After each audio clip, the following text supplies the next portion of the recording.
বোদায় গাঁজাসহ ৪ মাদক ব্যবসায়ী আটক। পঞ্চগড়ের বোদা উপজেলার ময়দানদিঘি ইউনিয়নে গাঁজা বিক্রির অপরাধে ৪ জনকে আটক করেছে বোদা থানা পুলিশ। বোদা থানার ওসি সোহেল রানার নেতৃত্বে গোপন সংবাদের ভিত্তিতে এসআই তৌহিদুল ইসলাম, এসআই নূর শানি এলাহি সহ পুলিশের একটি দল গতকাল শনিবার ২৮ মার্চ রাতে ময়দানদিঘি বাজারের সিরাজুল ইসলামের হাস্কিং মিলের চাতাল থেকে অভিযান পরিচালনা করে গাঁজা বিক্রির সময় ৪ জনকে হাতে নাতে আটক করে। এ সময় তাদের কাছ থেকে বিক্রির জন্য রাখা প্রায় ২৫০ গ্রাম গাঁজা উদ্ধার করে পুলিশ।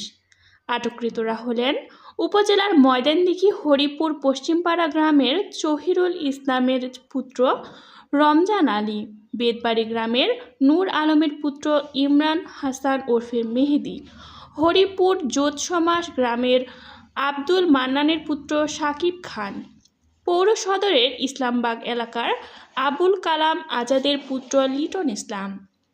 ওসি সোহেল রানা জানান, আটককৃতদের গাঁজা বিক্রির সময় পুলিশ হাতে নাতে গ্রেফতার করে মাদকদ্রব্য নিয়ন্ত্রণ আইনে মামলা দায়ের করে আদালতে প্রেরণ করা হয়েছে।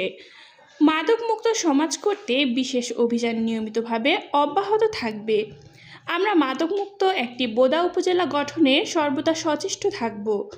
বোদা থানার ওসি সোহেল রানা যোগদানের পর থেকেই মাদকদ্রব্য নিয়ন্ত্রণে বিভিন্ন ইউনিয়নে বিশেষ অভিযান পরিচালনা করে 7টি নিয়মিত মামলাসহ 4 মাদক ব্যবসায়ী ও 5 জন মাদক আটক করা হয়েছে।